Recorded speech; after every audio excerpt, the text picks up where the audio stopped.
दूसरा क्या है, सामाजिक विकास। सामाजिक परिस्थिति समान न होने पर भी विभिन्न बालकों द्वारा विभिन्न तरह की सामाजिक प्रतिक्रियाएं की जाती हैं, है ना। आपके ही एग्जाम्पल से मैं समझाने का प्रयास करती हूँ। जैसे आप लोग बचपन में क्या करते थे, क्लास में मॉनिटर बनाए जाते थे। तो कुछ बच्चे तो बहुत एक्टिव होते थे कि मुझे क्लास में मॉनिटर बनना है, मुझे क्लास का हेड बॉय हेड गर्ल बनना है स्कूल का, है ना। तो उनके या फिर मैम ने जो बोला वो मैम के तुम आप लोगों की अपनी भाषा की मैं अरे ये तो मैम का चमचा है ना। जो बच्चा अपने टीचर्स की बात सुन ले या जो प्रिंसिपल की बात मान लेता है तो आपकी नज़र में वो क्या होता था, अरे टीचर का चमचा है। लेकिन नहीं, ठीक, वो बच्चा कैसा था, वो सोशल था। किसी बच्चे को क्लासमेट बनना पसंद है, किसी को नहीं पसंद है।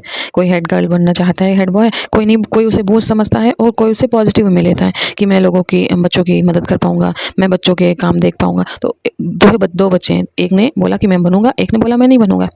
तो जो बोल रहा है मैं बनूंगा, इसका मतलब वो पॉजिटिव वे में, वो सामाजिक विकास, आप सामाजिक विकास उसकी वेरिएबल डिफरेंस है। वो आपके क्लास को डिफरेंस करना चाहता है, आप लोगों की मदद करना चाहता है या टीचर्स की मदद करना चाहता है और अपने आप को हाईलाइट तो शो ऑफ बच्चा कराता ही है ना जब छोटा होता है।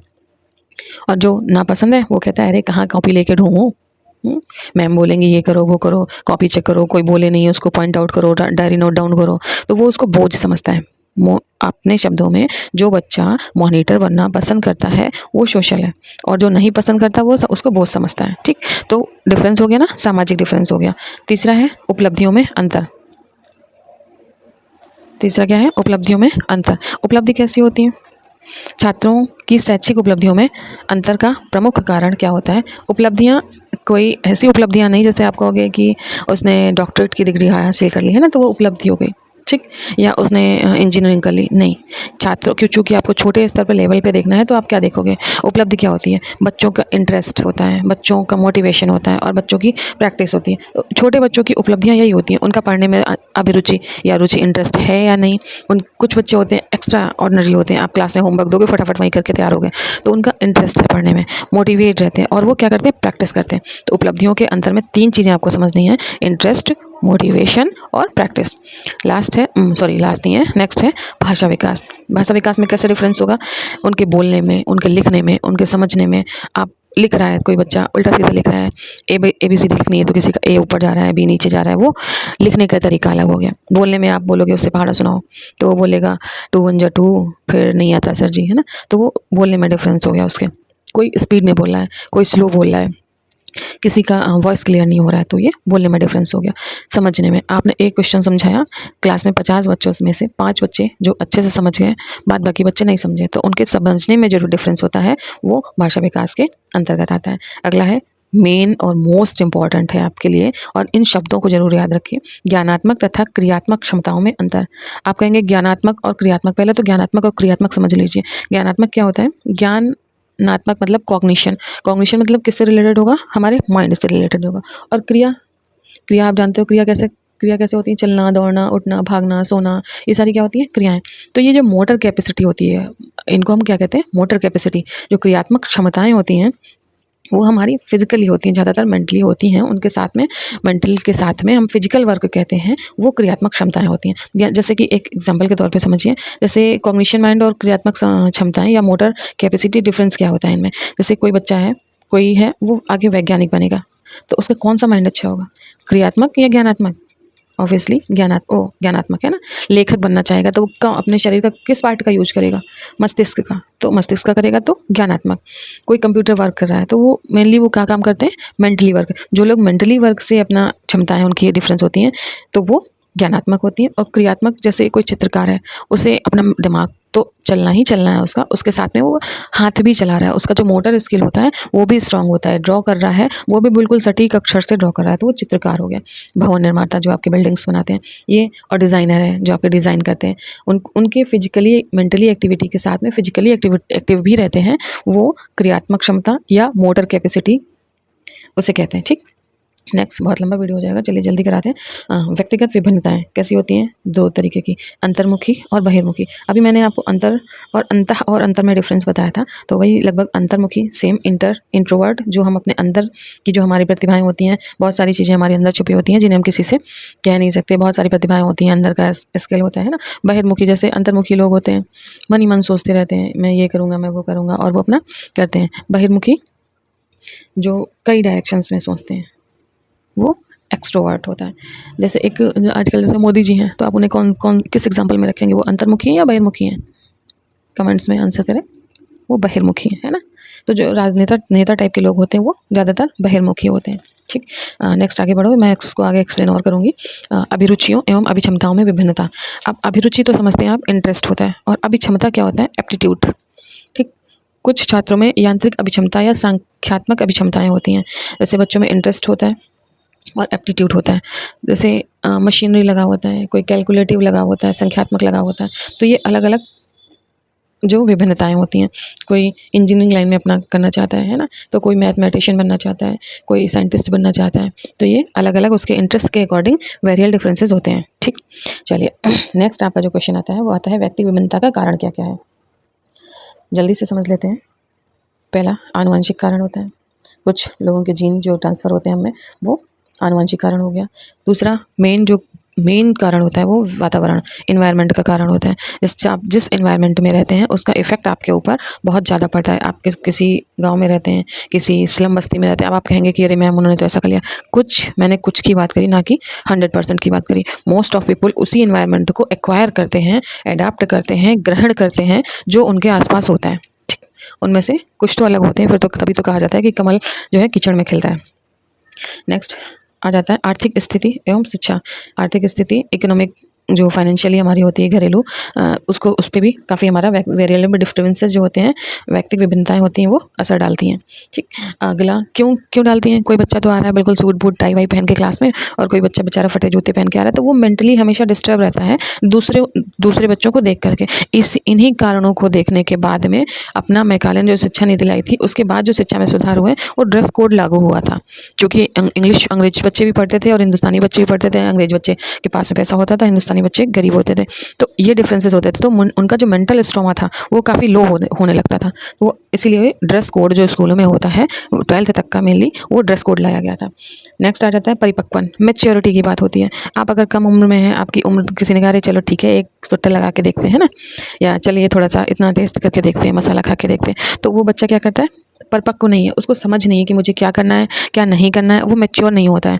ठीक। तो जो मैच्योर पर्सन हो जाता है जब आपको 18+ की, इसीलिए वोटिंग का एक समय रखा गया है। जो चीज़ें आप लोगों के समाज का हिस्सा हैं, भाई इलेक्शन के दौर में या शादी के लिए जो एज रखी गई वो 21 क्यों रखी गई? क्यों? क्योंकि आपका फिजिकल डेवलपमेंट तो एक गर्ल्स का है वो 18 साल में ही हो जाता है, 16 साल में। पहले के में समय तो 14 साल में ही लोगों की शादी हो जाती, 12 में ही हो जाती थी। तो मैच्योरिटी लेवल जो है वो आपका बना रहे, और जिससे आपको समाज में उठने बैठने चलने और अपने प्रति क्या अच्छा हो रहा है क्या बुरा हो रहा है उसको समझने का समझ आ जाए। तो ये परिपक्वन मतलब मैच्योरिटी। नेक्स्ट प्रजाति एवं राष्ट्रीयता। राष्ट्रीयता भी मायने रखती है, हमारी जाति भी मायने रखती है।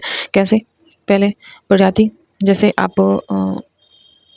जैसे आपने अपना अलग अलग जातियां हैं, है ना। मैं इसको पर्टिकुलर ब्राह्मण क्षत्रिय शूद्र वैश्य की जाति के हिसाब से नहीं, इसमें आया प्रजातियां। ठीक। तो प्रजातियों में क्या होता है? इसमें आप प्रजातियों, राष्ट्रीयता, नेशनैलिटी क्या होती है? प्रजातियाँ और राष्ट्रीयता। जैसे प्रजातियाँ और राष्ट्रीयता आपके ऊपर कैसे डिफरेंस डालती है, व्यक्तिगत डिफरेंस कैसे होंगे? कोई बच्चा अमेरिका, कनाडा, फॉरेन या ऑक्सफोर्ड में पढ़ रहे हैं, कोई अपने यहाँ प्राइमरी विद्यालयों में पढ़ रहे हैं, तो उनका जो कल्चर होगा, उनके यहाँ का एजुकेशन पॉलिसीज़ होंगी, आपके यहाँ की जो एजुकेशन पॉलिसीज़ होंगी वो डिफरेंस होंगी। ठीक है। थोड़ा सा जल्दी करते हैं, वीडियो काफ़ी लंबा हो रहा है। लिंग। ठीक। बहुत सुना होगा आपने जो है डिस्क्रिमिनेशन, महिला और पुरुष के बीच में अंतर, है ना। वो जो डिस्क्रिमिनेशन देखने में समाज में मिलता है, लड़के जा रहे हैं रात में 10 बजे तक 12 बजे तक कोई नहीं पूछेगा, दोपहर में जा रहा है फिर भी नहीं पूछेगा, बेटी अगर 2 घंटे के लिए भी बाहर जा रही तो पूछने लगता है। मेन जो है आजकल तो समस्या सबसे बड़ी हो रही है। कोई नहीं, इस पर कभी फिर पार्ट करते हैं। नेक्स्ट क्या है? आयु और बुद्धि। आयु से मतलब एज और इंटेलिजेंस, ये भी आपके डिफरेंस होती हैं। वही परिपक्वन की ही तरह ही आयु, आप परिपक्व हो जाएंगे तो धीरे धीरे आपको बचपन में कुछ और अच्छा लगता है, थोड़े बड़े होते हैं कुछ और अच्छा लगता है, उससे बड़े हुए कुछ और पसंद आ गया, है ना। तो ये क्या है? डिफरेंस हो। आपकी एज बढ़ने के साथ साथ आपके समझने का तरीका, सोचने का तरीका, बोलने का तरीका, उठने बैठने का तरीका, लोगों से अट्रैक्शन डिस्ट्रैक्शन, इनके तरीके ये आप कैसे आते हैं? ये आपकी आयु बढ़ने के साथ आते हैं। तो ये व्यक्तिगत डिफरेंस हो गया। ठीक। बुद्धि कैसी होती है? आप छोटे थे तो आपको समझ नहीं होती है, आप धीरे धीरे समाज में बैठे तो आपका बुद्धि बढ़ी, मतलब आईक्यू लेवल जो बढ़ा, आप 10 लोगों से मिले, आप अपनी क्लास में गए, आपने नया एक्वायर करा, तो जो आपकी इंटेलिजेंसी है वो भी धीरे धीरे धीरे धीरे बढ़ती जाती है, डेवलप करती जाती है। ठीक। तो ये तो थे व्यक्तिगत विभिन्नता के कारण। हो। आई होप सो आपको अच्छे से समझ में आ गए होंगे। इसका लास्ट पॉइंट बचा है व्यक्तिगत विभिन्नताओं के अध्ययन की विधियाँ कौन सी होती हैं। अब मैं फटाफट जल्दी जल्दी बताने का प्रयास करूँगी, क्योंकि मैं हर एक सारी चीज़ आपको समझा चुकी हूँ और वीडियो काफ़ी इसी क्रम में लंबा हो जाएगा। पहला है बुद्धि परीक्षण, ठीक है, ये बुद्धि परीक्षण के कई प्रकार होते हैं, जो मैं अभी अलग से बुद्धि इंटेलिजेंस पढ़ाऊँगी, उसके सारे आपको टाइप बताऊँगी। दूसरा अभिरुचि परीक्षण, इंटरेस्ट टेस्ट होता है, ठीक है। इंटरेस्ट मतलब आप समझ गए होंगे, इतनी देर से मैंने बताया आपको। उपलब्धि परीक्षण, अचीवमेंट, इसके भी अलग अलग मायने, अलग अलग मापन होते हैं, ठीक।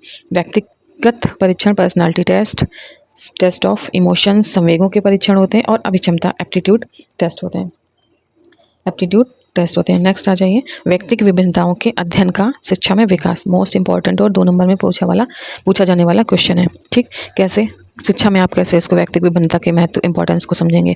आप ग्रुप डिस्कशन करते हैं, आप कोई भी चीज़ है उसको जैसे वर्गीकरण करते हैं, क्लासिफिकेशन। आप ग्रुप डिस्कशन तो समझ गए होंगे, ग्रुप में पढ़ना तो ये अलग अलग हो गया। आपको वर्गीकरण नहीं समझ में आएगा, मैं बताती हूँ। साइंस पहले आप जब छोटे थे तो आप क्या पढ़ते थे, सब्जेक्ट साइंस। फिर उसके बाद में आपने उसको बड़े हुए तो साइंस का 2 पार्ट हो गए। कौन सा हो गया, 12th में आए तो एक हो गया आपका, 3 पार्ट हो गए।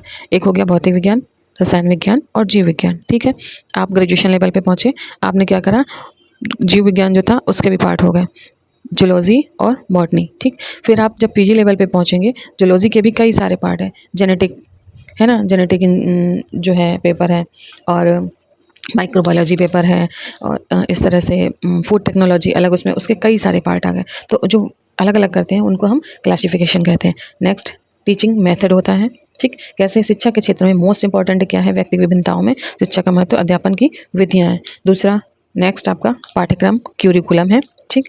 आप अपने पाठ्यक्रम को जो अच्छे किया जाता है उसके हिसाब से। दूसरा नेक्स्ट है गृह कार्य का दिया जाना, असाइनमेंट ऑफ होमवर्क।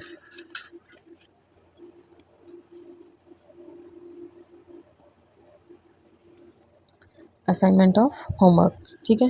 अब इसके बाद में व्यवसाय संबंधित शिक्षा, वोकेशनल गाइडेंस, वोकेशनल गाइडेंस, ठीक है। और नेक्स्ट एंड लास्ट है शारीरिक शिक्षा, ठीक। अब इसके जो PYQ मतलब क्वेश्चन आए हुए हैं वो कौन से हैं, व्यक्तिक क्वेश्चन आया हुआ है आपका, व्यक्तिक एवं सामूहिक बुद्धि परीक्षण में मुख्य अंतर है, ये 2018 में क्वेश्चन आया हुआ है। व्यक्तिगत विभिन्नता को प्रभावित करने वाले कारक 2023 में आया हुआ है। नेक्स्ट एंड लास्ट है व्यक्तिगत विभिन्नता का अर्थ लिखिए, ये 2015 में आया है, 2016 में आया है और 2019 में आया है। तो आप लोगों से यही आशा है कि जो ये मैंने 3 क्वेश्चन जो PYQ के दिए हैं इनको अपनी कॉपी पर लिखिए, इनके पूरे पूरे उत्तर लिखिए और उन्हें मुझे सेंड कीजिए। और इसके बाद में भी व्यक्तिगत विभिन्नता का कोई भी क्वेश्चन बचता है तो आप मुझे कमेंट्स बॉक्स में बता सकते हैं। मिलते हैं नेक्स्ट वीडियो में कल्पना, शक्ति और तर्क के साथ। ओके।